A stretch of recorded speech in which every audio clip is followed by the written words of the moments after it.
Sam, I think you can turn off your video as well. Video? Turn off your, yeah. Right.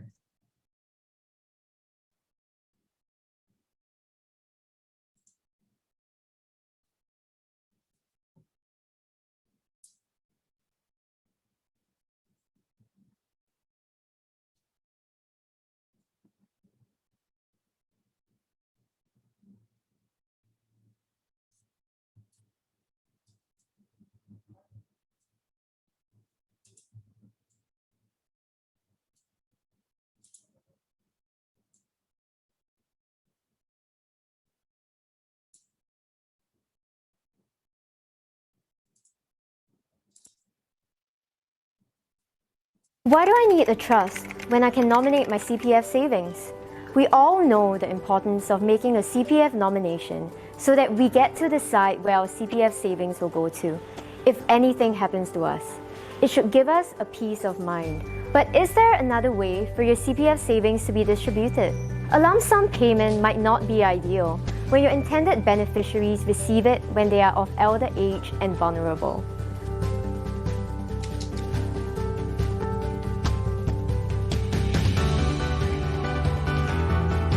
According to government estimates, in Singapore, 1 in 10 people above the age of 60 suffers from dementia. The number is projected to double in 2030. This means that there is a high chance that many elderly persons will suffer from mental incapacity issues at some point. Think of the case of Madam Cheng in her 80s and Yang Yin, her China tour guide, who almost got away with her $40 million assets. Although many of us would not have that size of assets, the lesson to be learned here is that giving all your CPF savings to an elderly beneficiary in a lump sum, no matter what amount, is not wise. They could fall prey to scams or undue influence. Well, there's now a solution: Provi Trust. Instead of your elderly beneficiaries receiving a lump sum from your CPF savings, you can give them monies through the Provi Trust periodically, such as half-yearly or even monthly. All you have to do is set up your Provi Trust and nominate your CPF savings to the trustee and stating how you wish for the monies to be distributed. With Provi Trust, your trust is set up digitally and all documents stored online. So why stop at nomination when you can do more in planning for your CPF savings? Find out more at the link below to know how you can protect your beneficiaries with the Provi Trust. It is affordable, and with this trust, you can continue to look after your loved ones financially after you're gone. Visit digital.epplasia.com for more information.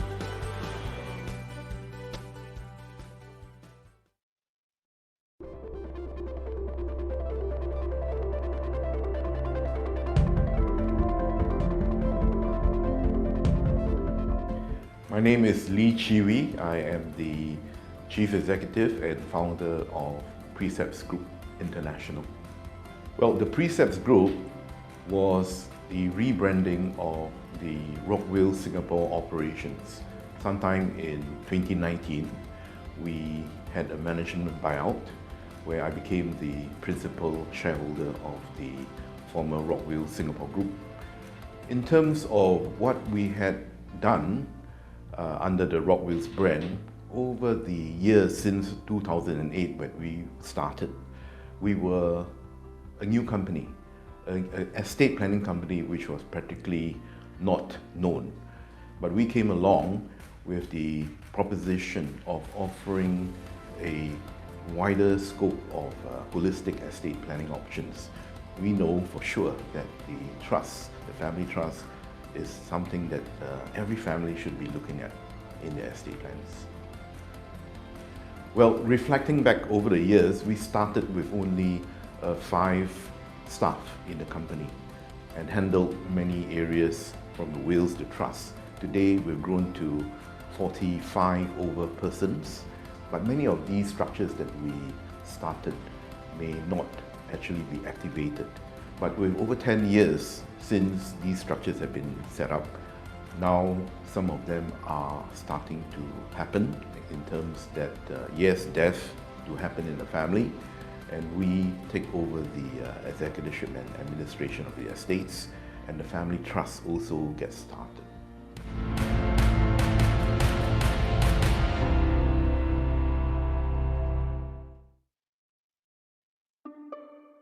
CPF. CPF. I mean, I think CPF benefits all of us. So for CPF, I think CPF to me is poorly marketed and vastly misunderstood. To me, has always been sort of like a unicorn. I think a lot of people have that mindset where CPF is this money that you really can't touch. With Endowus, I was actually able to invest in my CPF. so numbers drive me nuts. It's only recently where I found out that you can actually invest using your CPF funds. It's as simple as just creating an account with Endowus. Which is why when I invested my CPF with Endowus, I thought, hey, wait a minute, it's actually quite easy. Yeah, it took, what, 3 steps? Extremely easy to set up, extremely easy to invest, very low fees, which is exactly what I was looking for. So, what else would you like to find out about CPF again?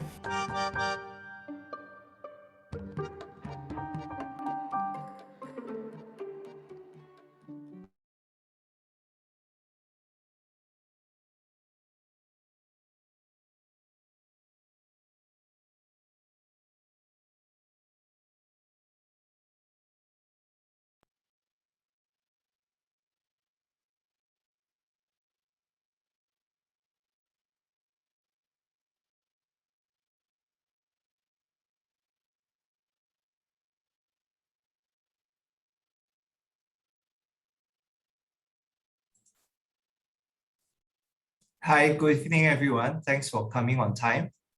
And welcome to our tonight's event. This event is actually hosted by Precepts Legacy. We are actually an estate planning company. Later, I will also introduce our company a little bit. Tonight's session is very much a follow-up session. For those who have attended our Estate Planning Forum 2021, this was our 3rd edition. My name is Hwee Heng, but they all call me Heng. And Shabin, can you start recording? Okay, yes, recording. Okay, my apologies. Right, yes, today's is a follow-up session from our EP Forum, which is a 3rd edition. During our EP Forum on the September 25th and 26th, we have a fantastic response. And quite a number of the participants asked for to have more in-depth understanding of some of the topics, and we have actually managed to invite some of the speakers, which actually will cover some of the content, and to actually share more in details of the content that they have on that day itself. So this is actually one of our series of the follow-up talks, and probably we still have a couple of more sessions to go on. At the end of later, I will share about if you are interested to listen to more of the follow-up talks, feel free to sign up during the poll sessions. Yeah, so tonight's session itself, I'll be speaking on a little bit about how estate planning is related to retirement planning. And Sam, who is from Endowus, he will be actually, he's the co-founder and chief investment officer of Endowus. He'll be sharing about how to build your retirement portfolio effectively with new technologies. Right, because we need to be more advanced, more using better technologies to see how we can build our retirement portfolio effectively and efficiently down the road, right? So today's my segment itself will be asking, helping answer, is estate planning crucial as part of retirement planning? I believe some of you may have attended my earlier sessions with Mr. Lu Ching-chuan, also covering something very similar to the topic. So I will probably, for the sake of those people who haven't really listened to that session itself, I will also briefly cover. But otherwise, I will try to answer some of the questions that was actually brought up during the Mr. Lu Ching-chuan session, right? And we'd like to just highlight to you that a lot of the recordings, Mr. Lu Ching-chuan's, Mr. Khoo Soo-yong's sessions, will actually cover on our YouTube session itself. Now, this is the agenda for Sam later. So do stay on after my short segment. My segment should take about like 30 minutes before I hand over to Sam. Then after that, we have a Q&A right at the end of it. Right. So this is our company. And this is, we are actually, Precepts is actually an estate planning company. And we are here to actually help Singaporeans as well as residents of Singapore to actually plan for how to distribute their assets. Now, just now I mentioned to you about our YouTube. So we have recorded previously the Estate Planning Forum 2021 itself. This year the theme is CPF. So we actually invited quite a number of speakers to also talk about CPF, and we have some great number of views. So go to our Precepts YouTube channel, and you can scan this QR code. If not, then we can search in YouTube Precepts Group.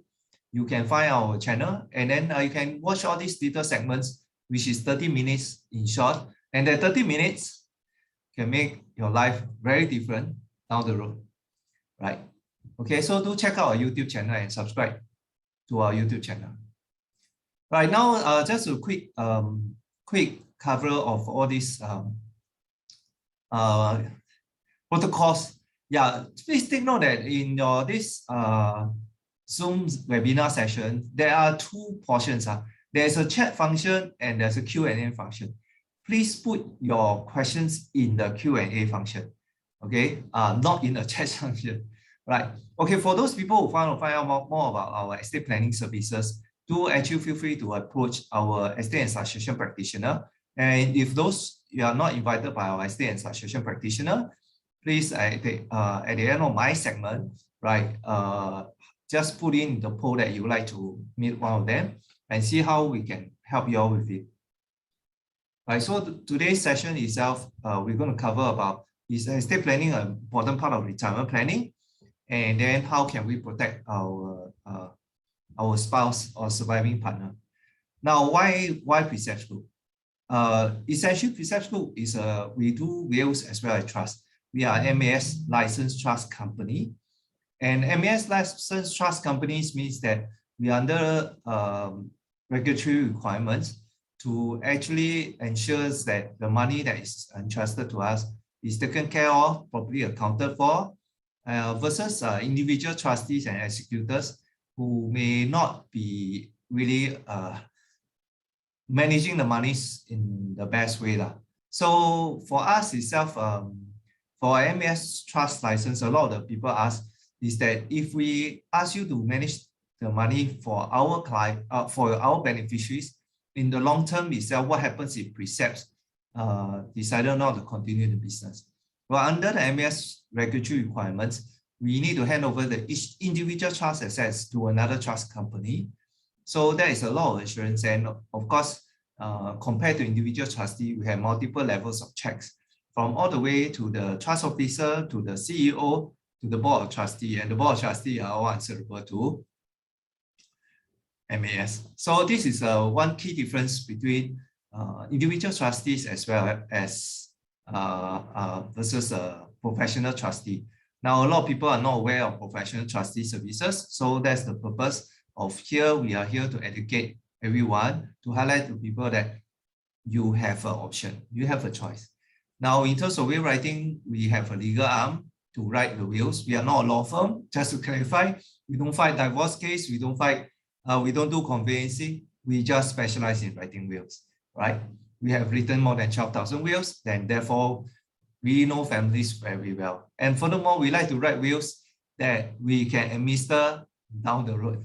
Yeah, so a lot of times, a lot of people will write wills that are legally correct, but practically not enforceable, or practically have challenges. I hope that we can highlight some of the challenges today. In terms of trust, we have already 2 billion asset under trust, and we already set up 700 living trusts, and 6,000 individuals and families have actually appointed us as the executor of the trustee or the will. That means how you want to distribute your estate after you pass us on. 6,000 of them decided that it's better to have a professional person.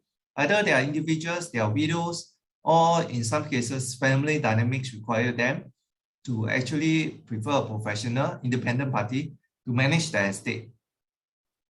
Okay, let me start with today's talk about is estate planning important part of retirement planning? The fundamental questions that one of the key that we trying to cover during Mr. Lu's session is that this is the part where can a surviving spouse actually continue to retire comfortably? Now, the reality is this. Most Singaporean is struggling to meet the CPF, the retirement amount, okay? They are struggling. And during our EP forum itself, we did a survey. And we asked Singaporeans, okay, 90% of the attendees are actually Singaporeans. Which asset are you going to rely on most on for retirement? During your retirement, and the answer is more than 40% says that CPF, and the other 30% says that their house. And this is where the challenge is. Since most people are struggling, or maybe about like 50% of the Singapore population are not going to meet the minimum sum. So then they are going to rely on the CPF for retirement. Okay, I really hope that whether you go through financial advisors or you go through Endowus or whichever case it is, please grow your CPF as well as possible. Then the other question is that using property as part of your retirement plan. Then the challenge is this, that Mr. Khoo Swee Yong, one of our speakers for the EP forum, like to highlight to everybody that there's a Singapore 500,000 HDB flats will be actually entering the 40 to 50 year mark in 10 years time. So the HDB lease decay issue is going to be a substantial issue. And our government has specifically and continuously stated that they will let the HDB flat depreciate to zero. I personally have an experience. I sold my house, which is 40-year-old, and the prices just keep dropping every single year. Okay, because I like to monitor the prices. And when my agent brought the put it on sale, the young couples came and they couldn't offer. They couldn't get bank loans sufficient. They cannot afford the price that I wanted to sell. As a result, the whole neighborhood itself, the prices were coming down. And my flat was in prime location, only 5 minutes from town center. And yet I struggled to sell the house. And it took 1 year to market the house.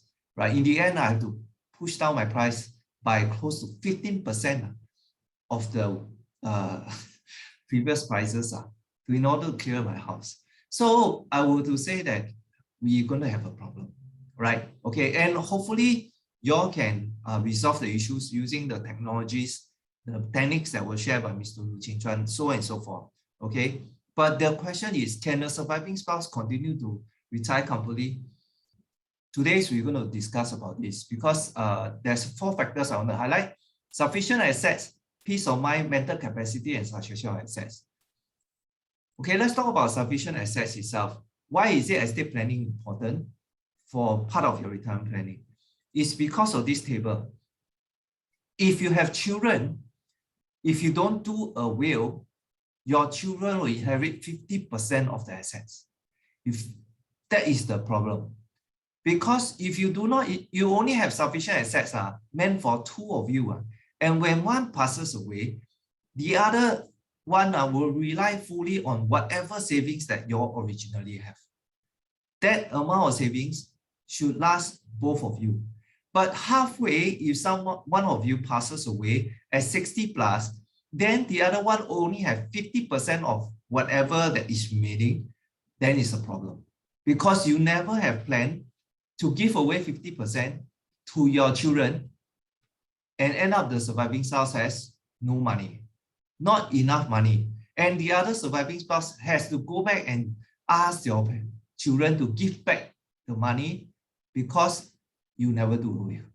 So we have to highlight to clients to say that if you pass away without a will, the intestate law, that means the law that applies for no will actually affect your retirement funds for your surviving spouse. It will. So it's a very simple process. Please take note. If you have children, just ensure that you write a will, give everything to your spouse so that he or she will have remaining assets to use till he or she passes away, then you distribute to your children. So this is one of the key things that we want to highlight to you all. Don't sit there and do nothing because your it's a game, it's going to be a what they call a squid game for your surviving spouse. Okay, yeah. Now, the next question we want to ask is the factors to consider is really about peace of mind. Because even if you give all your assets to your surviving spouse, would your surviving spouse have a peace of mind inheriting all the assets? This is usually the situation that our clients face. The surviving spouse would have these kind of questions posed by their children. Of course, I'm talking about broad strokes. Your family may have a different dynamics. You may have brought out your kids in a very good and sensible way. Yeah, this is what usually the surviving spouse will encounter. Okay, mama, the house is too big, sell. Then after the mama say, okay, we sell the house, too big, I cannot clean the house. Then the children will start to say that, mama, I need the money now. I need to start the business. Papa left behind you so much of money, right? If not, then mama, can you change your will so that you can give me more? I tell you, Chinese New Year is just a series of intense squid game, right? Or you start to form dynamics, you start to form teams, you start to look at each other. Your children start to create this kind of dynamics, and the worst one is that the in-law the daughter-in-law starts to come into the picture, right? I mean, your daughter may be very filial to you and come to you and bring you to see doctors all the time. I mean, I'm one of the children who regularly bring my mother to see doctors. And then after that, you know what happens? The thing is this, no? Is that your daughter that brings you, she is filial because she loves you. But the thing is, when she go home, that's where the son-in-law will say that, you do so much for what? You see your brother? Your brother always says that she's busy and do nothing. And in the end, everybody get equal share. What's the point? And that's where your daughter, being filial, gets stressed. Being filial has tension in their marriage. So this is the part where estate planning is very important when we talk about the peace of mind. There are specific techniques to actually overcome all this problem. Later, I will just briefly share because today's session is really meant to be a short one. So look at this famous story where the founder was so optimistic that their children will be harmonious, right? And then he gave equal shares to the two sons and then 10% to the mother. And in the end, that 10% created a tremendous amount of stress to the mother because the mother 10% makes a difference in the whole dynamics of the business. So end of the day, the mother, right, swing from left to right, you know, one son to another son. And till one of the sons actually died. She's still swinging and she was crying at the court case. So I would say that peace of mind is very important. Okay. Now then the other one, of course, is mental capacity. This one I briefly talked quite a lot in the Mr. Lu's talk. So just highlight to you all that when one person is alone, very difficult to fight against all these people who are godsons, goddaughter, scammers. And look at this lady, she managed to preserve her money for keep the money that the parents left behind to her for 30 years, you know. She managed to nothing happens. Then just when she needed it for retirement, she got scammed. Yeah, so this is the part where we have to highlight to you all that estate planning is very important. Estate planning as part of retirement planning is super important. And just for information, last year Singaporeans got scammed 250 million throughout the whole year. This year, up to September, we already hit 250 million. Just to let you know, our government spent 600 million for COVID measures and for COVID supplement the businesses for measures. And out of that, we lost 250 million to the scammers. Okay, the last part I want to again highlight to you all that about succession of assets, which actually one of the during Mr. Lu's quite a number of people asked because Mr. Lu talked about investing your CPF, and actually Sam also talked about it. Now, you all take note that CPF monies are your MediSave, your special account, your retirement account, your CPF Life, right? All these monies itself, does not form a part of the estate, but your CPF money, oh sorry, let me just, there's a bit of a distraction here. Okay, just take note that CPF money is your MediSave, your special account, so on and so forth. It is not part of your estate. You can't waive it away. You need to do nomination, right? So if you don't have nomination, you will follow the intestate laws that I show you just now, right? Okay, so take note. Now, one of the questions that was also asked is that actually what are the assets that cover under the will and what are the assets that are not covered under the will? Okay, just to clarify for everybody, if you take your OA money and take it out and invest, it will be part of your estate, you'll be covered under the will. It will be distributed according to the intestate table that I showed you earlier if you never do a will. So if you do invest your CPF money, please do your will, right? Okay, your bank accounts that is under your name will be part of your will. If your insurance policies are not nominated, it's part of the will. Your joint bank account, is it part of the will? Okay, later I share a little bit of story. Your non-estate assets will be your CPF. CPF itself will not part of your estate, so you can't will away your CPF. But you can use our product called Profit Trust to actually set up a trust for your CPF money.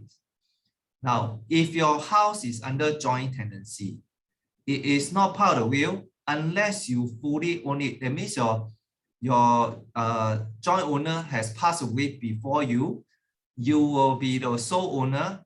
It is part of your estate. So sole ownership, but as long as both of you around or three of you around, it's not part of the will. You cannot will away your share in a joint tenancy. If you want to will away your share in a joint tenancy house, you need to convert into tenancy in common first. And it's a very simple process. Okay.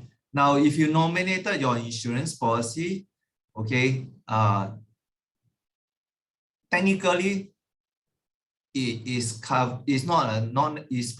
not your estate assets.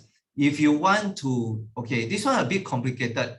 I won't cover in details, right? But generally, we will strongly suggest use your will to control your insurance policies, not the nomination, because nomination itself has certain constraints. Later, I will explain to you how powerful it is to use a will. Okay, then you have your joint bank accounts. Again, back to the question. Okay, so usually this is one of the crux of the thing, and that I want to cover is that a lot of people like to use joint asset structures, do insurance nominations, rather than a will to distribute. Okay, so for example, you set up a lot of joint bank accounts. Okay, then you also do joint tenancy. Then you say, then I saved the $150 or $500 of doing my will. Let's talk about Whitney Houston. How powerful it is. You see, the thing is this, Whitney Houston didn't do a joint bank account with the daughter, you know. Neither she go and do nominations. She used a will to control all her assets. And she gave to the daughter. But because in her will itself, she didn't give everything to the daughter. She says that only a portion of it, at the age of 21, 10% give to her. And luckily she do that because why? Because Christina, right, died at the age of 22. And because of that, most of the money didn't go to Bobby Brown, her ex-husband. Because under intestate law, Christina was too young, so she never thought of doing a will. And under intestate law, any money that Christina has goes to the father. And so luckily, because Whitney Houston did the will, therefore, the vast majority of the money that Whitney Houston estate holds actually got distributed to Whitney Houston mothers and siblings. Okay. Now, if Whitney Houston have to do nominations, do joint bank accounts with Christina, then I tell you, she won't be able to control the assets after she passes on. But because she uses a will, she continues to control her assets long after she passes on. So this is the part that a lot of people do not understand and do not know the power of the will. Because when you do joint bank account access, you do joint tenancy, you do insurance nomination, you cannot control once the persons receive the money. And insurance nomination, as long as the beneficiary reaches 18 years old, they can actually take all the money. I can tell you 100,000 to a young child is a lot of money. We already know that because during Chinese New Year itself, we were all shocked by the car crash at Tanjong Pagar. 20+ years old, all sit in the car, have drinks till 5 a.m., went for a quick spin, and then all 5 of them perished, all 20+ years old. So we have to be very, very sure and ask ourselves, is it safe to let our children receive so much money when they're young? I always ask parents, what is your upside to let your children inherit hundreds and thousands of dollars at the age of 21? What is your upside? And most of the time they look at, don't have. You only have downsides, you don't have upsides. Who are the people who get angry or upset or stressed when young children receive so much money? Surviving spouse, grandparents, everyone gets stressed. So why do you want to create these kind of problems for your own family when you can have a will to control all these assets? So I want to share with you and emphasize to everyone is that this life tenancy concept is very important, because life tenancy concept allows the beneficiaries to enjoy the assets but not the ownership. You can set it up using a testamentary trust inside your will, or you can use a living trust to actually set up such that the title deed or the asset itself will remain in the estate, remain in the trust, so that you can continue to control the assets, so that the surviving spouse won't get influenced by the rest of family members to say that, oh, sell the house, give me the money. It's not their money to give away. It's not the money for them to be scammed away, you know, because why? Because the assets are still in trust. So there is also a next thing I want to talk about is joint bank account, which is, this is the famous case where the uncle trusts his nephew. Why not? Every single week, Yang Jia-ying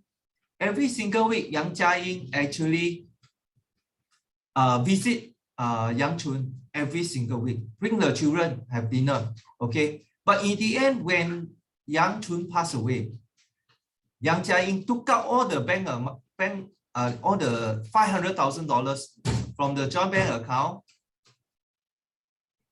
that is meant for Yang Chun's wife, okay? So Yang Jia-ying betrayed the trust of Yang Chun. He just take out the 500,000 and which actually belongs to Sun Hui-min, the spouse of Yang Chun, right? So it is a very sad case where this Yang Jia-ying actually, despite the fact that he has the trust of Yang Chun, and in the end, he betrayed everything. And then because Sun Hui-min was mentally incapacitated in vegetable state, he refused to take out the money to help to take care of this I will call aunt-in-law.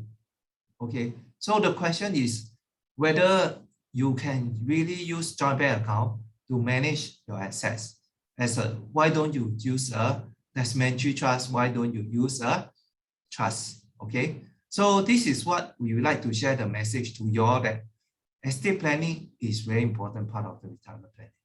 Don't leave your spouse in the ledge. Don't leave your spouse under stress. Okay, retirement planning means peace of mind, enjoy their life at the last part of their life, right? So please do plan with us, right?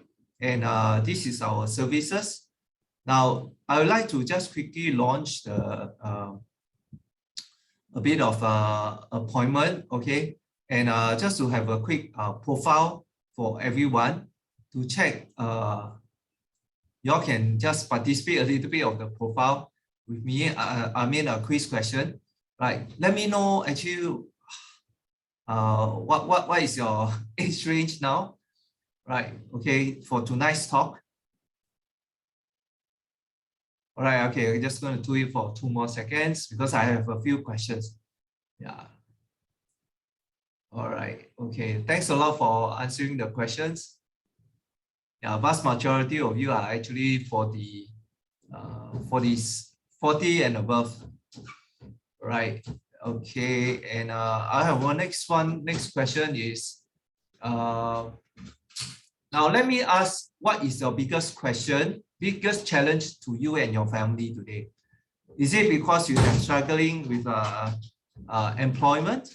Are you a sandwich generation?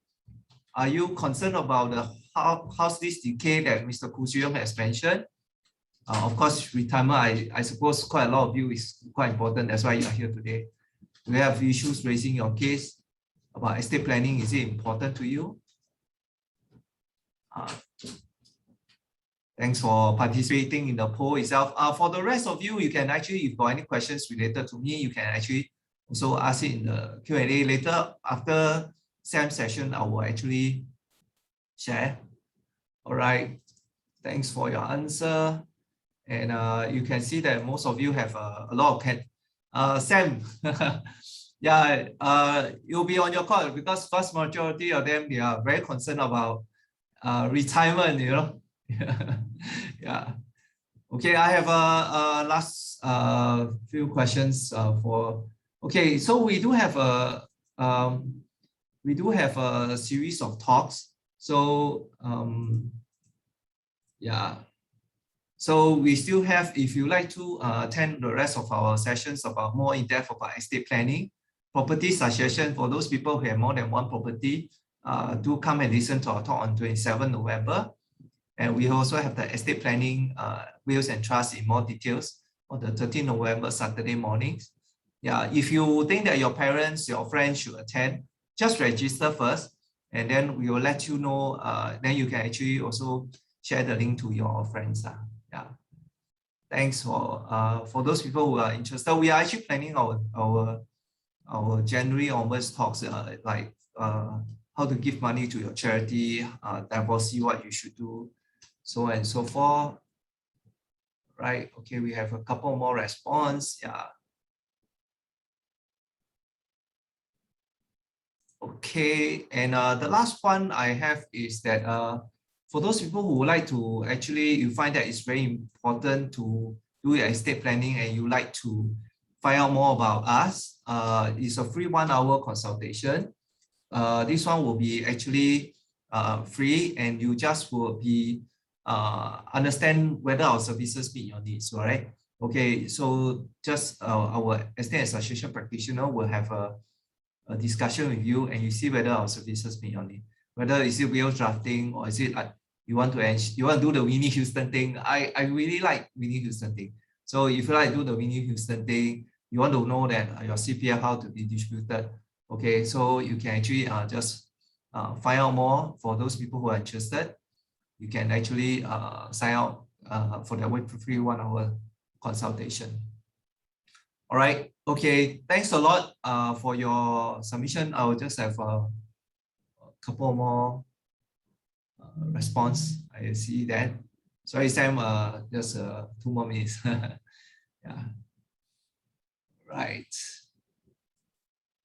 Okay. Thank you, everyone, for your participation here. Now, feel free to put your questions into the Q&A. And now I would just like to bring on board this Sam, who is actually the co-founder of Endowus, and he will be sharing about how to use new technologies to plan for retirement. Yeah, and Sam, over to you. Okay, wonderful, Heng. Thank you so much for having me today. It's such an honor, and it's always a pleasure working together with Precepts Group. And you know, thank you so much for so many people joining us today to listen to our session. Yeah, the conference was really fun, and there's a lot of wealth of content from amazing speakers. So please check out the Precepts YouTube channel, including myself, but many other wonderful speakers with great content there. I'm going to share my screen now with my slides so that we can get going. You need to put on the presentation mode. Yeah, is it working? Should be showing. Okay, wonderful. Okay, so quick disclaimers first. As Endowus is also an MAS licensed financial institution, so quick license and disclaimers, and then a quick flash of the QR code. I'll show this later, but we are providing a special access fee discount for Precepts Group International and the people who are joining today. Very quickly on Endowus, because many people may not have heard of Endowus before. Endowus's mission is really to help everyone invest better so they can live easier today and live better tomorrow. And an introduction to myself, I'm one of the co-founders and the chairman of the group of the Endowus company, but also I'm the chief investment officer. Prior to Endowus, I was at Morgan Stanley for 17 years. Most of it was with the asset management business, so running investments, about 10 plus billion dollars across Asia and emerging markets, investing in growth equities. And then I became the CIO, where I did a lot of macro asset allocation and portfolio. And then I became the CEO, where I was running the business for several years across Asia, before I pivoted to this new world of financial technology, specifically wealth tech, because with technology, we saw that we could, solve a lot of the problems that we faced ourselves in trying to save and invest our money. And we felt that existing financial institutions were not really delivering in terms of experience, in terms of low cost, in terms of good advice. And so, this band of amazing people across Asia, leaders in financial and technology expertise, came together to build this wonderful company called Endowus. There's a poll going on that just popped up. Just wondering how many people have actually used a digital advisor or a robo-advisor or a digital wealth platform. So many names these days. But if you can just maybe answer this question, we can share with the rest of the group. And in the meantime, just sharing why we really began Endowus, because all of us, we struggle to find the best way to manage and invest our own money. And, three major problems. One was really high cost. There was just too many, layers of cost from existing banks and brokers. Insurance-linked products, are an example where, in the past, many better products exist these days, but in the past, especially, costs were really high. This problem with advice, that there isn't enough advice for people, but also a lot of it is poor and misaligned. And there's a lack of access to good products, even though we know there's great products out there. So leveraging technology, we developed an all-in-one investment app for all your money. And for what I mean by all your money is we really went after trying to solve this retirement issue. And solving for retirement here in Singapore means it has to include CPF and something called SRS. Many people don't know what that is. Supplementary retirement scheme is a wonderful scheme that gives you a tax break right now, and also deferred tax payment, and also sometimes reduced tax payment over the long term when you draw down from it. So we are now backed by some of the leading companies around the world, including SoftBank and UBS and Samsung and Singtel. We are the #1 rated robo-advisor in Singapore. And the three pillars of investment success really boils down to those three things that I mentioned: advice, access, and cost. And really going after the retirement solution meant that we had to fix CPF investing, which was a real big pain point and a problem for individuals. And after 2 years of heavily investing into technology to bring all of that investing process online from offline, we became the first and so far only way to invest your CPF investing. And as a result, we're the only platform where you can invest all of your money, CPF, SRS, and cash, all of your saving holistically, which is really important, and conveniently with expert advice and access to great products at the lowest cost possible. We did a survey earlier this year with this specific issue of retirement and CPF in mind. And some of the results were very surprising. 39% of Singaporeans actually think they will not have enough for retirement. And 45% have not planned for retirement at all. So I think those numbers overlap, but it's surprising that almost half the people in Singapore have not really thought about, maybe they have thought about it, or they know that they need to do this, but they haven't really planned it out. So the number one regret of investors is not investing more, because people keep looking behind and looking at the performance of financial markets and say, oh, damn, I should have invested. But, you know, when you think it's too late, that's, you know, the time to get going. And if you look at the details of that and break it down into the age groups, you know, we saw the results from Heng's survey earlier that a lot of people in the 40s, but in that segment, you know, people who are in the sandwich generation, the numbers are even higher. It's not 39% who are not confident overall across all age groups. It's actually almost half the people are not very confident. And what's interesting though, is on our survey, at least, Heng's survey was slightly different. Singaporeans are highly aware of CPF usage, but they don't seem to be using it in any way meaningfully, other than housing, for example. But life gets more expensive. And I think this is one thing that we always have to remember, why we need to invest the money that we have, the savings that we have, because the same $1 that we have in the Singapore dollar context is not the same 1 year from now, 5 years from now, 10 years or 50 years from now. This thing called inflation eats away at the purchasing power of the money that you have and you save.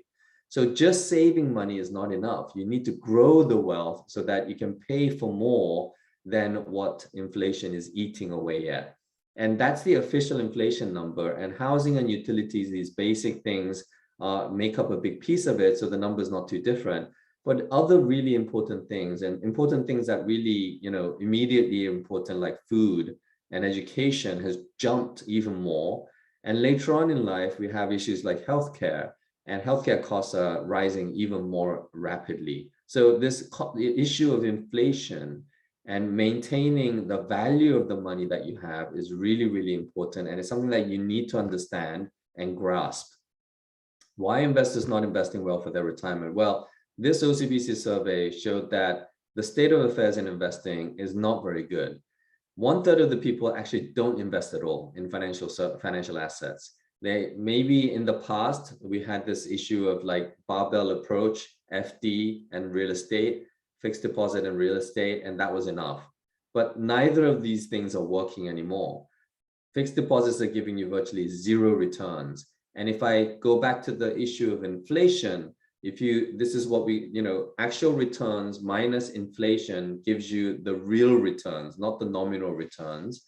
And the real return is actually negative on most investments, such as most investments, and definitely negative for fixed deposits. And real estate also, over the long term, has not given us as good a yield as financial assets. And that's surprising to many people because, property has done really well in Singapore.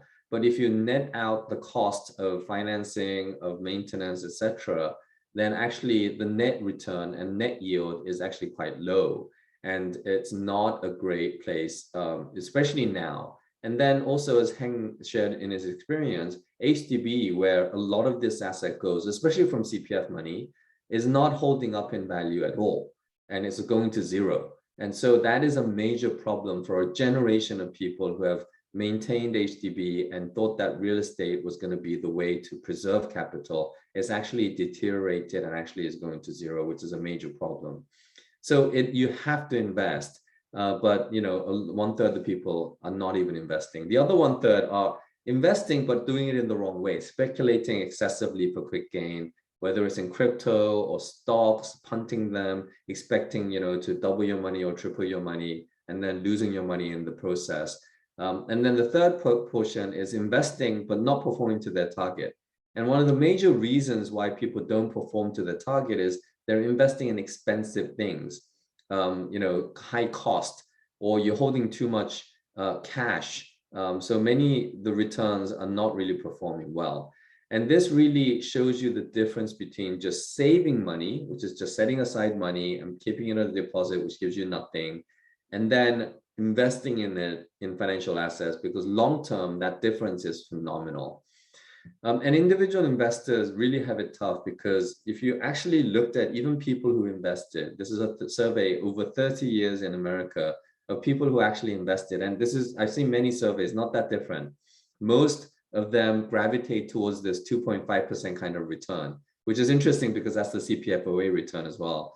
But that's the actual return people have, versus if you just put it in a passive index fund and just left it without any worry or concern or any time spent on it, just buried it and left it, or every month just keep saving on a dollar cost averaging, then you would have actually generated a much higher return of almost 10% over 30 years, which is a phenomenal return. One of the reasons why this happens is because people either, one, have too much cash, and cash is a drag. The famous Ray Dalio, the investor, said cash is trash, and cash is getting trashier every moment because it's yielding you nothing, and it's dragging down the real return. And so the more cash you hold, the higher the investment has to work in order to generate the same return. And so, what happens invariably is, you're investing only 20% or 40% of your cash savings, but what you're doing is taking too much risk on that investment, and sometimes not even generating the returns you need, but actually generating much less. The other thing is people put all their eggs in one basket and blow up. Diversification is called the only free lunch in finance, and there is a reason for that. If you diversify your investments across broad markets, especially in equities, broad financial markets, then the probability of success and outperformance actually increases with the number of names that you have. If you buy the whole index, then obviously you're going to do better than holding a very concentrated name of 50. And even professional investors only have at best a 50% hit ratio.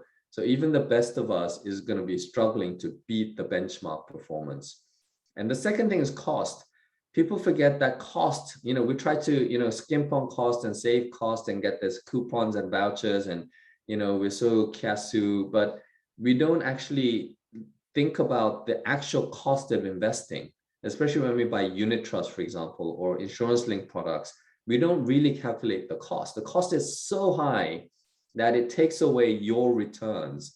And so if we compare, for example, just a difference of an 7.5% return versus an 8.5% return, 7% versus an 8%, difference of fees of 0.5 and 1.5%, just a 1% difference. And you can see what happens over 30 years that compounds to a 245% difference in returns because of the effective compounding. And so even saving 1% every year from cost, and that's the easiest way to do it. It's difficult to outperform the market by 1%, but it's easy to save cost by 1%. And if you do that, you improve your returns by 245% if you just invested passively in financial markets. Now, how do you build the best retirement portfolio, investing across all of your assets? The first thing I think people need to remember is that time is still on your side. Even if you're in your 40s or turning 50 like myself, or even older, people need to have a perspective of time. That even at 50, you're going to probably live until 90. Like the average age in Singapore is already 80 something. And if you reach 65, you're going to live to almost 90. And that's the average return. So half the people are going to live less. But if you're especially well-educated, white-collar health, in Singapore, developed country, then you're going to live to 90 and beyond. So even at 50, you have 40 years to live and continue to manage your money and invest well, because you need to sustain the quality of life that you need. And one of your biggest friends in investing for the long term will be compound interest. It is the eighth wonder of the world. People who understand it earn it, but those who don't understand it will pay it. And so this is really important to remember, and time is on your side. The second thing that's really important to do is bucket your money into what you need to do. So have your short-term rainy day funds, cash management, liquidity, and even that you can make it work harder. Endowus has a product called Cash Smart, which gives you 0.5 to 7, 1%, 2% kind of yield, depending on what risk you take. And you can generate better than fixed deposit returns with no lockup, daily liquidity, and much better net returns. And so you need to do better with even cash. But there's so much opportunity to manage your finances for your 2-5-year goal of, a wedding or a car or a holiday or children's education fund, more longer term, and even the ultimate goal of retirement adequacy, we need to have a defined goal. It's not right to invest and say, I'm going to make as much money as possible. That's not a great way to invest. You need to know what this money is for, and really defining what the goal is will allow you to take the appropriate risk to generate the returns that is needed to meet the goal that you have and achieve good outcomes. 3 steps to evidence-based retirement investing. Select a reasonable rate of decumulation. So taking inflation into account, 1.7 to 2% is normally the number that we use. And then your cash flow needs in the future when you retire, and then figure out how much you need to live on, and then go backwards and figure out how much you need, money you need in order to sustain that living. So if you have, let's say, $1 million saved up, like Lou expects to have, 1M65, 1 million by 65, then if you withdraw 5% a year, then just within 25 years, you've used up all your money, because you're taking out more than you can do. Especially when you don't do anything with it. If you invest that money, then you can actually sustain it for longer. Versus if you have made no investment, then the money runs out in 17 years. Same thing with the 4% withdrawal rate. So 1 million, 4% is 40,000 a year. And with that, you can get 3,000 something, 3,300 a month. If you don't make an investment, it runs out in 20 years again. If you just keep it in CPF OA and get 2.5%, or generate this, the average return of an individual, then you can last for 27 years. But only if you start investing, or you really have SA and above kind of returns, then can you extend it beyond those times. And so it's really good to just calculate this and figure out how much you need, and then look at the difference, whether you invest or whether you make no investment. You really run out of money quite quickly if you're just drawing down and not really investing your money. And this is a simple formula that you can use. Like, for example, 72,000 a year of 4% withdrawal rate. Then you need 1.8 million to start at 65 in order to live, for another 20 years on that kind of spending. Now, 2 really good tools that we have. Singapore has an amazing system called the Cpf. As Lou says, you don't have to love the government or like the government, or you can like the government's money. And so, you need to use it to your advantage. It's an amazing tool. And so we're doing the survey, should you invest your Cpf? And the market's very, individuals are very split about this. But there is a reason why Endowus was set up and why we're making investing easier. It's not for everybody. It's not for all of your CPF. We say that your special account at 4% risk-free is actually a good return. And therefore, we only focus on OA. And OA at 2.5% is barely above inflation. So it's not going to be enough to generate the returns that you need to build wealth, to secure your retirement. So if you can answer this, then it would help us with kind of, the audience that we have and what they focus on. But it's really important for us to understand that CPF OA, even this 2.5%, is not guaranteed. That in the past, it was a floating rate. And in the future, while the government right now is probably going to sustain this, it's decided every quarterly. And at some point, we may need to adjust this. So it's not even guaranteed, this 2.5%. More importantly, people say that they don't want to invest because it's bumpy. There's volatility. But volatility is a concept that is very short term. Daily volatility or monthly volatility, weekly or an annual volatility. The longer it becomes, there is less volatility by definition. And you should not be worried about how much the market goes up in 1 year or less. That would be relevant if you're investing your cash or other things. But if you're investing your CPF, it's locked up for many, many years, including decades. And therefore, you should not worry about what's happening every single year. You should really be looking at where are you going to be by the time you retire. And that's why it's really important to have this long-term perspective, because the longer you invest, the average increase and the decrease of market returns narrows very quickly to a number that is average, nearing the average return. Beyond 15 years, every 15-year rolling period, you've never lost money investing in financial markets. So these kind of concepts, I think we need to understand. I think we can close the CPF poll now, and we can see the results, show everybody the results. And yes, after planning for housing, which is really important, and then, but only for the financial savvy, no, high risk risk-free returns are better.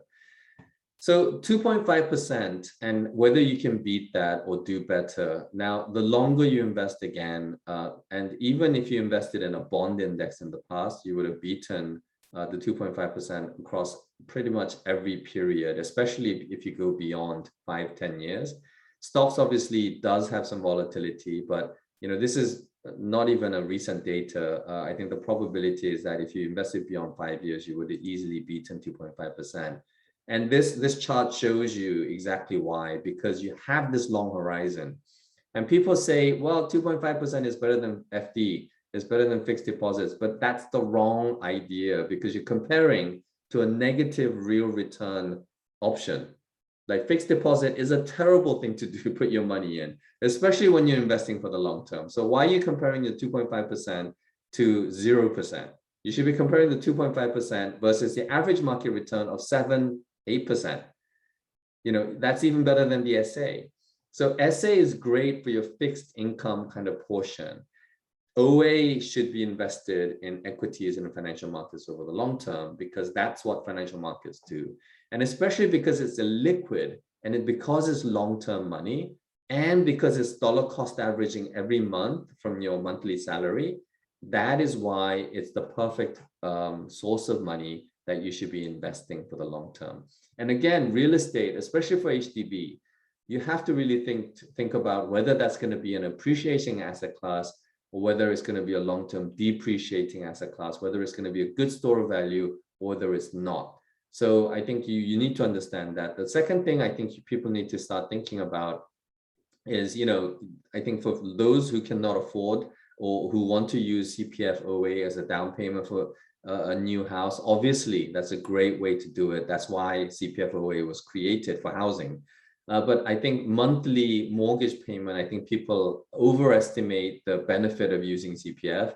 I think if you can afford it, you should use cash to be paying for the mortgage, and you should be building up OA again, because OA is really critically important beyond retirement, because even after retirement and the withdrawal age, you can actually keep money in your OA and still generate 2.5%. And at that time, it's really important. When you're young, you can invest for the long term and generate market returns. If you're in retirement, you don't need to take risk, and 2.5% suddenly looks really amazing, but not until you get to retirement and you don't have to use that money. And again, the gap in returns from investing your money over the long term. So don't worry about the September fall, don't worry about March COVID, because long-term markets will do certain returns for you. And how that compares to a 2.5% return is pretty phenomenal. But you have to be diversified, you have to be holistic, you should not be picking stocks, you should not be buying an ILP, you should not be buying, single like asset classes, but a diversified, broad market approach, and hopefully passive and low cost will get you to good outcomes over the long term. Now, many people have shown this, and I said this in the conference as well. There was articles in, Straits Times, the money editor, who's actually never invested before. It came out with some weird numbers, and it confused a lot of people, because it said that half the people invest their CPF lost money. And the data is correct over a very short period. That included COVID, like March 2020, and it ended in September 2020. So it was an old data, and it was during COVID included, and it included everybody investing, not just funds or Endowus portfolio type investments, but people who are buying single stocks, or buying gold, or buying ILPs, or buying an ETF, or doing crazy things with their money, or they held on to Singtel or Singaporean Airlines as a single stock and it crashed. And obviously they would have lost money, but it's not the same as investing passively over broad market indices or globally diversified at low cost. Because if you'd done that, even in the total number, most people would have outperformed. But if you just looked at the CPFIS included funds, this is the end of June 2021. Even this is all because markets have done tremendously well since then. But look at how the returns have been on a 3-year cumulative and annualized basis of over 8%. That's over 3 years, including COVID, including the 2018 market correction. Markets actually did quite well. And the average performance of CPF included funds versus the benchmark looks really, is all over the place, but really is actually pretty decent. And definitely better than the 2.5% that OA has given you. And some may have seen this from Lou's presentation, but this is someone's actual CPF OA portfolio on the Endowus platform. Although the timing was good, investing during 2020, you can see the steady returns and the total returns that it's generated on the Endowus platform. And across the board on the Endowus platform, we have generated good returns.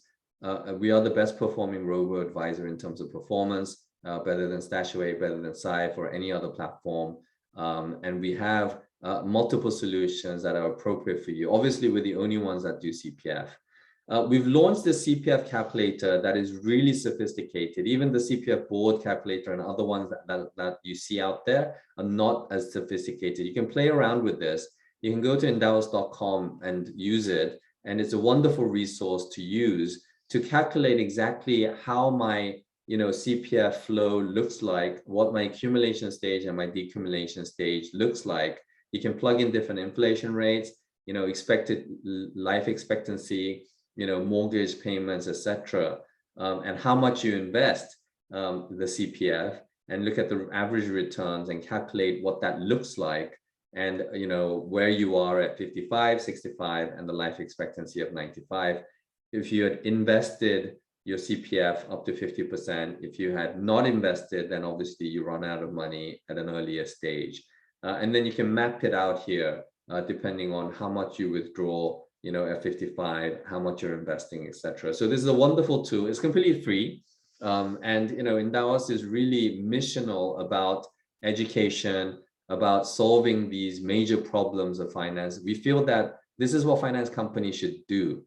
This is what financial service companies should do. We keep leaving out the word service, but we're here to serve the clients, to do our best, to do what's in the best interest of the client. It's our fiduciary duty and our obligation to do that. So we're investing in technology to solve for these problems, trying to give better advice to investors so that they can have better outcomes. We can also scale and reduce costs significantly.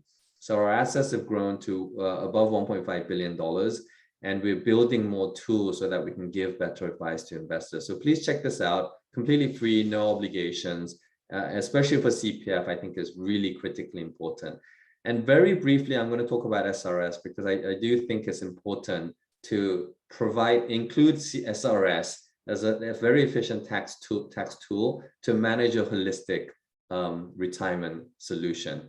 SRS, Supplementary Retirement Scheme, for those that don't know what it is, even for Singaporeans with CPF, you have an additional 15,000 plus that you can use to continue to save and invest and prepare for your retirement. If you take 15,000 out, and obviously foreigners is 35,000 because they don't have CPF, but every year you can actually deduct that from your effective tax rate. And for some people that would lower the tax rate quite meaningfully and have a meaningful tax saving every year. And then afterwards, obviously you have to keep it in there for 10 years. So it's really important to get started, even with $1, because you lock in the 10 years. But the other thing it locks in, if you start now, is the statutory retirement age, which is slightly earlier than CPF at 62. And that may go up to 65 or beyond in the future. But at the moment, if you get going with SRS now, even with $1, it doesn't matter how much you invest because you're starting off that 1 year. So 1 year, second year, third year, you don't save anything. You just put in $1. And then from the fourth year, you start saving because you have a little bit more breathing room in your income. Then you're actually going to be, the 10 year will be up only after 7 years that you started really saving in SRS. And that really shortening that, it gives you a tremendous advantage over the long term. And you can withdraw over 10 years without tax liability up to $400,000, assuming that you have no income when you start withdrawing. If you're in retirement, you have no other income, and you're withdrawing SRS at your low income threshold, then actually it could be tax-free. So it's a wonderful tool. And in the interest of time, I'm skipping this.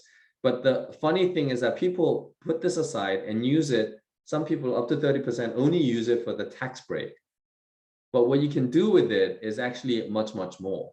And unlike CPF, which gives you 2.5, 3.5, 4, 5%, this only gives you 0.05%, a typical bank cash deposit rate. So this is really completely not going to be helpful over the long term if you're just going to be eating away, again, inflation adjusted, negative returns every year in terms of real money. So it has to be invested, even if it's a low risk portfolio with some equities and more fixed income, it's still going to do better than 0.05%. So you should invest SRS for the long term. And again, Endowus has wonderful portfolios that have generated great returns. But most important thing, I think, really is for you to get going if you do not have an SRS tax relief. And you should just lock in that first year, even with $1, $10, $100,000, you should just get going with SRS. That would be really helpful. Now, final things to consider before you head off. One of the most important advice I can give is please focus on what you can control as an investor. Many people think that, we as human beings we're not known to predict the future very well. We don't even know what COVID is going to do. We don't know what the government rules will be. We don't know many things, but when it comes to financial markets and investing, people suddenly think that they have clairvoyance and they can predict the market, but you cannot. No one can. And so focus on what you can control and not on what you cannot control. What you cannot control the economy, where it's headed. You cannot control where the stock market returns will be for this year or next year, or which asset class will outperform this year or next year. You cannot predict what COVID will do in the future.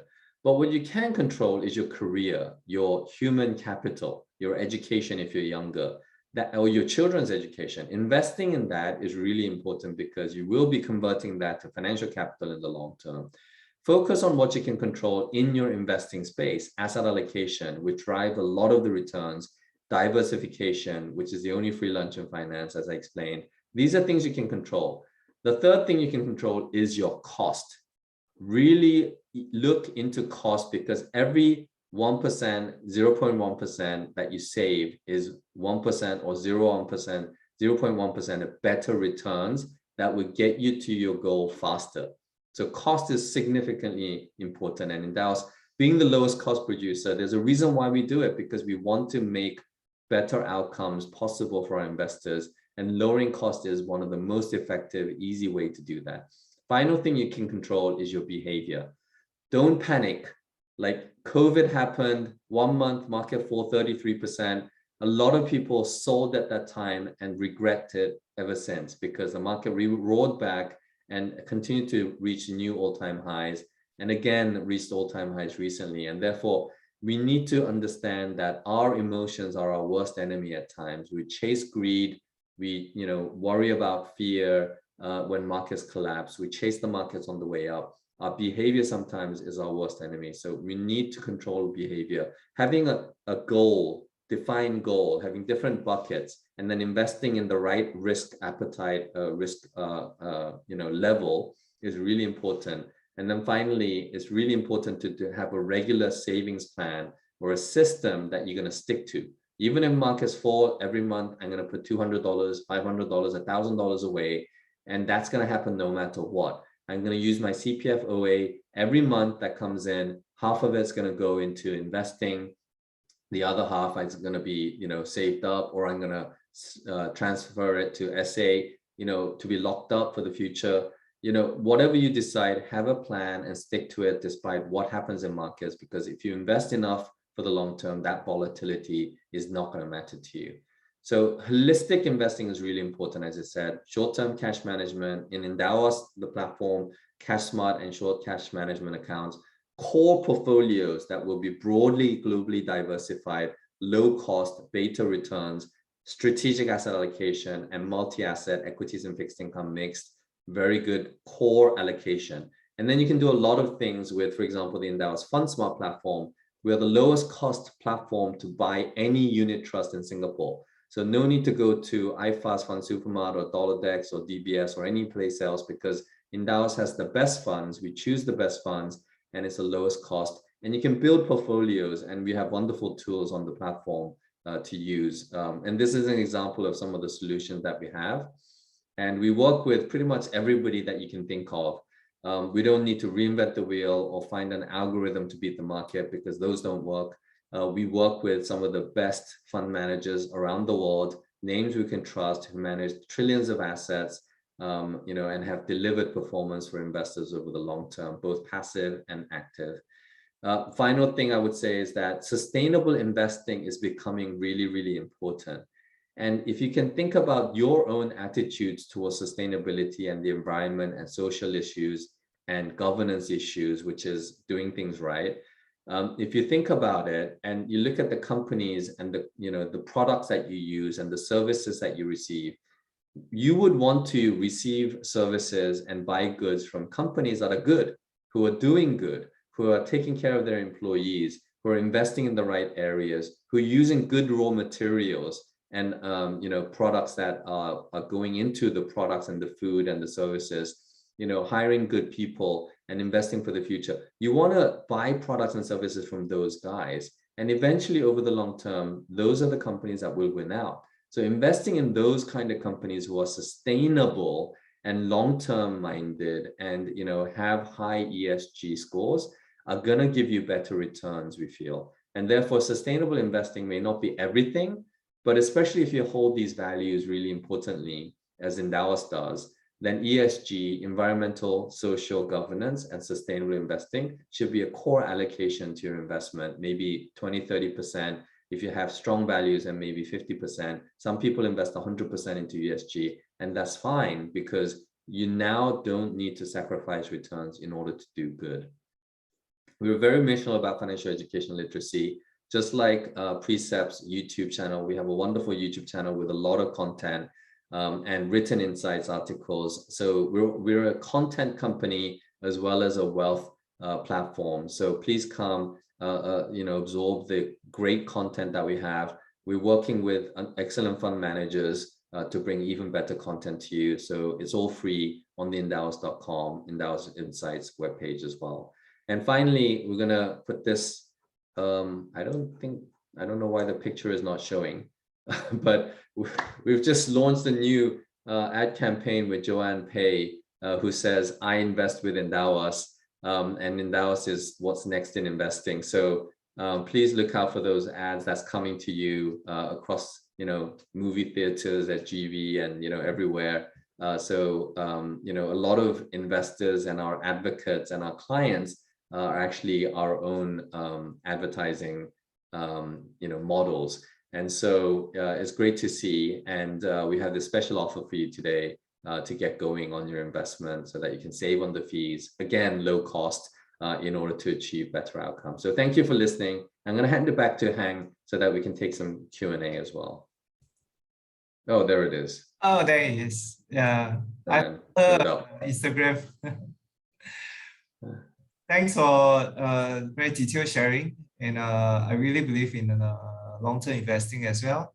Yeah, just for everyone's understanding, I was also financial advisor 2003 to 2012. So I lived through SARS. Oh wow! Crisis. SARS, global financial crisis. Global financial crisis was really crazy. I got clients calling me all the time. European crisis, yeah. It was like really scary. Okay, we got quite a few questions. Some questions for me. So Sam, I answer these questions first. Yes, of course. Yeah, please go ahead. Okay. So first one, the questions is pertaining to Precept services on terms of what are the charges for our services. For our wheels itself, our fee starts from $480 onwards. It's not the cheapest. Frankly speaking, the cheapest are online free. Yeah, but to So take note that end of the day, we discover based on our survey that most clients actually are looking for people to plan their estate, not to draft the legal document itself, right? Okay. Yeah. It's just like you can buy stocks yourself, right? But why? But you need the structure. You need the a platform like Endowus. You need to. It's a very long journey. You need to get things right. So yeah, $480 is the starting point.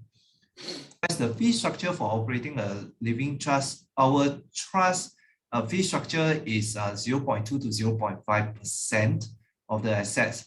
And actually, Sam already covered that. Usually our clients will say that if the time horizon is long enough, like Sam's chart, your time horizon is long enough, the volatility is acceptable. If you have a 20 years time horizon for the clients, you can tell the trustee to achieve 4 to 6% return, and that should adequately cover our fees. So important thing when you think about estate planning is about preservation. So trustee role is preserve and distribute. And if you want to grow, you can actually indicate whether your financial advisors, you want your stockbroker, you want specific property agent to manage your assets, or Endowus to continue to your investment with Endowus. You want us to hold your dividend stocks and so on and so forth, bonds, whatever it is. You can put the instructions inside the trust or your will. So all this, our estate and succession practitioner will be able to advise the clients how to actually plan. Then after that, our legal team will actually draft the document, right, to fulfill all these needs. Yeah? So again, 0.2 to 0.5% of the net estate value that we are managing, right? Okay, and I think then there was one question earlier on is lasting power of attorney. If the person and the will itself, if you don't have someone to help you, thanks for coming to the talk. We are here. We have helped a lot of singles. Finally, they are like relief. Oh, and thank you. We found I'm so worried. Who will take care of me when I'm mentally incapacitated? Your friend will be most likely able to take care of you. It's just that the money. So the money itself get precepts trustee, right? Okay. So whether you are single, individual, divorcee, so on and so forth, do come to our talk and find out more. Right. Regarding how to administer lateral administration, this question by Hwee Heng too. Grant of probate, this legal process itself usually is still handled by the lawyers, right? And they depend on the situation itself. And it really depends on what happens for the case itself. Like joint tenancies usually just present the death cert to SLA or HDB. It will be able to process immediately, right? Okay, so there's a question about that grant of probate. Okay, and I think the next question will be Sam for you. Yeah. I think where there's this is the most. Sorry, I'm trying to find the Q&A. Oh, here it is. Okay. I found okay. I think that was like somewhere 8:15. I'm not sure which slide you are at then. I don't know which one this is. If not, then let's go for the next question. All right, sorry. Yeah. So for this question, you actually mentioned that for CPF, most of us have CPF. So it seems to be a very Singaporean retirement plan that has been planned for us. Hence this question. Yeah, I thought we'd cater to the audience, which would primarily be Singaporean. But obviously, even without CPF, we have the 3 buckets: cash savings, which is actually quite the biggest for most people. CPF can't go into the hundreds of thousands and millions if you really save. CPF is only a small portion of your total savings, hopefully. So we need all 3 pillars of cash, CPF, and SRS, and it's really important to do it together. So instead of like having a brokerage account and then fund here and there, unit trust here and there, and then a CPF and then ILP, and then SRS is here doing 0.05%. We have no idea what's going on. We need to do it holistically so we know. And using a platform like Endowus allows you to put it together, see it all in one go, invest it with some kind of process and system in place. So it is a Singapore-based system, but it's for everybody. It can be Singaporean, PR, or foreigners, and even people overseas. If it's reverse inquiry basis, then we are able to service them as well. Oh, I'll take the next question as well then, since it's next couple. Hi Sam, Endowus will be bringing Dimensional. So Dimensional is a wonderful fund manager. They manage, $500 billion of assets. They're the leader in what's called smart beta or systematic quant investing, where you expose yourself to the proven factors of return. So over long periods of time, Dimensional believes that factors such as value or quality or small companies actually do better than the market. And so they expose you to that, but it's a broadly passive exposure because you do get exposure to the whole market. So they're wonderful funds, but they're not available in CPF. We're still working with them very closely. We just launched the Dimensional ESG sustainable funds in Singapore, Sing dollar denominated in Singapore, and it's available on the FundSmart platform in Endowus. For the CPF availability, we're still working very hard, going through the process with CPF Board and Morningstar. So we hope to have good news very soon. And it's been a long time coming, so we'll update you when it's available. If you leave your message or reach out to our client advisors on endowus.com, we'd be happy to follow up when it's available. And then what are good passive investments for seniors in retirement? Good and passive just go together. So passive investing is generally good.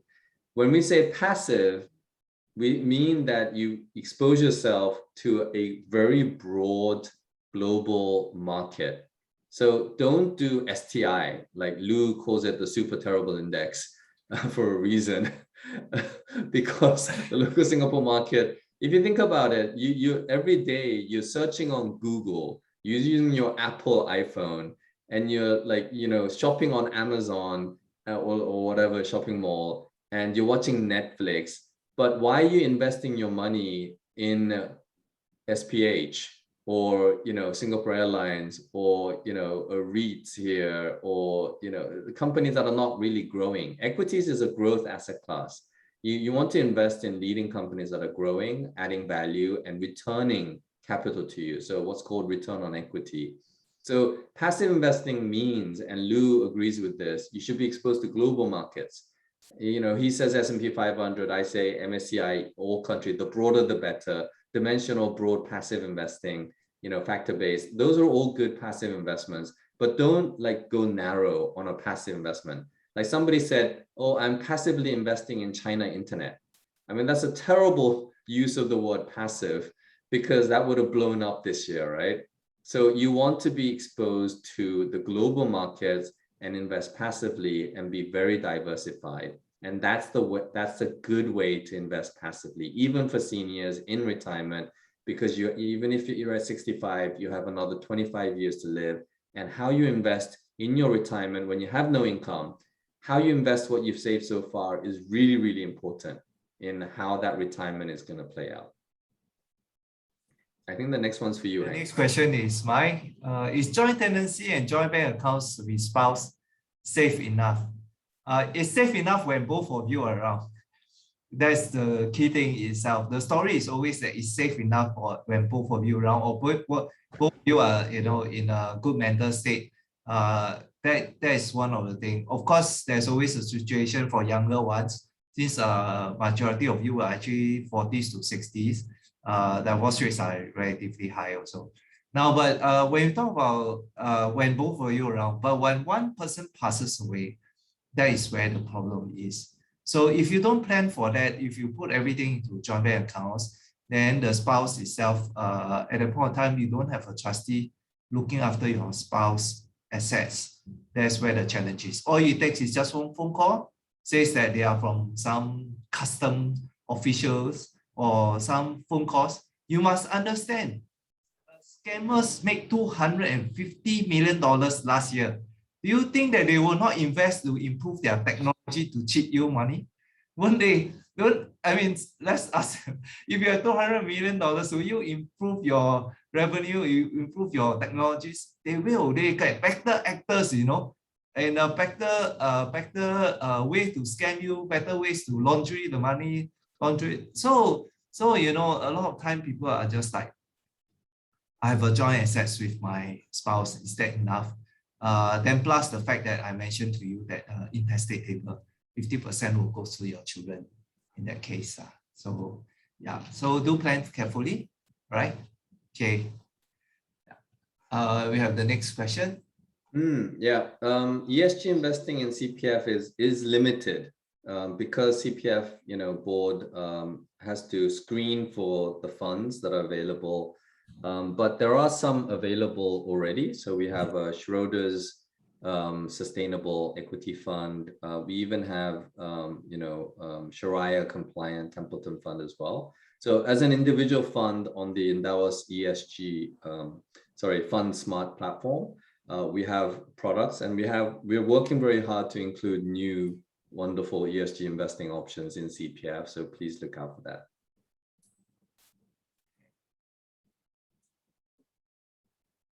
Which CPF life option is the? This one, I think it really depends on the individual and their personal circumstances. Which retirement they were able to achieve. So I don't think it's something that we can really comment on just because you don't have dependents. I think, try to maximize what you can with CPF Life, because that's going to compound quite well. If you can reach that, not just basic, but full and enhanced retirement sums, then, that's going to really put you in a good position for the long term. Sam, maybe I can share one story. Yeah, go ahead. So when I first started as a financial advisor, and I was on doing those kind of street calls, where you take a question and ask. It was really tough times. And so I met this guy who is 70 plus, and I asked him, what are you doing? He said he retired at 50 years old those days as a teacher, what they call the lifetime income that government provides. What was it called? Then he said that those days, right, it was $300 was fantastic. Okay, because that was like close to 25 years ago. And he said, $300 is enough. And now what is he working as? He's doing carry fares in the movies, the TV sets, because it was a flat amount. So at 70 plus, he has no choice because it didn't for inflation. So maybe they should really take the option for inflation. I would say that if you don't need the money, then take one that has inflation. And I think COVID cases show that a lot of people living to 90 plus. Absolutely. Maybe that was... It's sad to see people having to work again to supplement income. I think he came back to work as carry fair at 70 plus. It's really sad. Okay, the next question: how much do I need before setting out the trust? Okay, to set out a trust, there's a few options. If you want to do just a very basic trust, you can actually write it in the will, and you probably cost you a couple of $100, right? For us, right? For those people who want to consider doing a standby trust, which allows you to pour all your assets, including your CPF, your insurance, and your property, all and manage into one trust, then that would standby trust itself is $5,000, very affordable for families and couples, right? So do talk to us. Right, and I think this is one of the most affordable trusts out there in the market, right? To be able to accumulate all your assets into one single pool of money, right? Okay. Affordable and high quality. Yeah, very, very good service. Right. Okay, I think next question. Mention trustee fee is 0.2 to 0.5%. Yeah, that's right. We will look at the valuation changes, and then we determine the we evaluate once a year, not necessarily like day by day thing. Yeah. So we evaluate at a certain point of the year, and then we will charge the 0.2 to 0.5%. Yeah. So that's one question. I think there's some questions in the chat. Is there? Yeah, there is one question. Is it? Only one. Oh, Ultra Cash. Yeah. So I think that people, as I mentioned, there's a wonderful Cash Smart solution at Endowus, but we have 3 different products. So there's a core, there's enhanced, and then there's ultra. So the client is talking about an ultra product, which is targeting 2%, but obviously it has higher risk because of the volatility in fixed income recently. we've actually seen some of the highest volatility and impact, especially because in Asia, we have the impact of China, and the real estate sector in China has been very wobbly. But obviously our core product, which is lower risk, but generates 0.5 to 0.78%, has been solid and has continued to go up and generate the returns it's supposed to. The enhanced product had a bit of a wobble and came off, but not that much because it's quite stable. But the ultra, because it's higher volatility, has come off.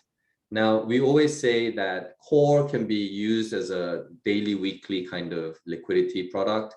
The enhanced product, you should invest 1 to 3 months. And then for the ultra, it should at least be 3 to 6 months. Now, unfortunately, the timing of when you invest also is going to be affected. We are writing and updating the latest performance numbers. And again, October was not a very good month for ultra. Like September and October were pretty bad timing.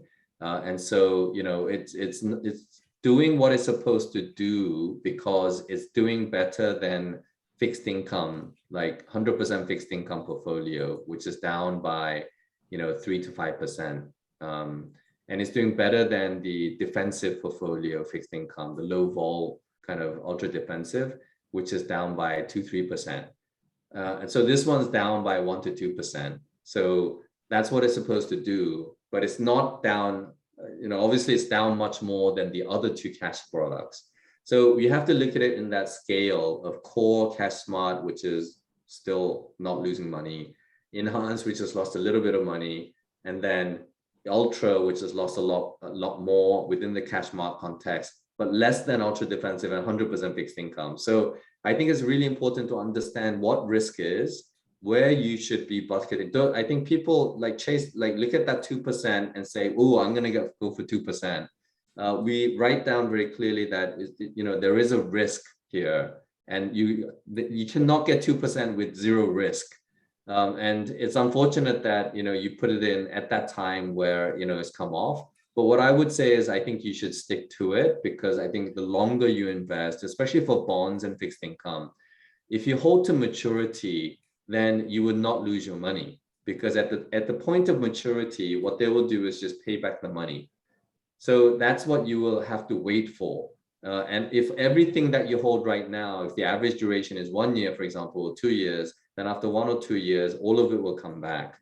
What's more important is that as interest rates rise, then actually when you have that maturity, you reinvest at a higher rate. So then you can generate better returns. So unfortunately, it looks like the ultra product for you at that timing means that you will need to hold it for longer to generate the returns we've been talking about, because that's the yield to maturity if you hold it to maturity. And so it's unfortunate, but you know, that's the gradation that I explained: core, enhanced, ultra, which is where you are, and then the ultra defensive fixed income portfolio or low volatility, and the 100% fixed income. And then beyond that, obviously equities and everything else is beyond that in terms of volatility. So that risk level, I think we need to really assess and see what is appropriate for you and what this money is for. So I hope that helps. And I'm sorry that you've lost money, but it's doing what it's supposed to do, because the financial markets are doing what it's supposed to do, things that are out of our control. But, you know, do what we can in terms of doing what we can control, which is our behavior, which is our allocation, investing in the appropriate risk level for the amount of money and for the goal that you have set for yourself. I think there's a last question. Because due to time, we will take this last question. How can I start investing my CPF with Endowus? Oh, how can I start investing? Well, you can just scan this QR code. You can go online, endowus.com, or download the app, easy on App Store or Google Play, and get going, because the onboarding process is very seamless. Using your SingPass, you can be done in 3 to 5 minutes. We do have an additional process of doing customer knowledge assessments, etc., and linking your CPF, but that's because we are sophisticated, because we're trying to protect you as investors, and because we have CPF, we're the only ones to do that. So we have multiple additional processes, but once you set up, it's a very seamless process, and hopefully you can get going quite easily. So please use this QR code and join not only us, but Joanne. It's actually nice to have Joanne looking at us, Heng, while we're presenting. It's so really get nice. going. Yeah. All right. Okay. Thanks a lot, everyone, for your attention for tonight. And let's put our hands together for Sam's been. No, thank you, Heng, as well. And yeah, thank you, thank you. Yeah. And we look forward for everyone to join us in the rest of our talks as well. And hopefully, maybe we can actually bring Sam back at some point or another, right? And you know, if you have further questions, feel free to actually inquire with us at www.preceptsgroup.com, right? And subscribe to both Endowus YouTube channel as well as Precepts YouTube channel. And thank you everyone for your attention tonight, and see you again. Thank you. Have a good evening.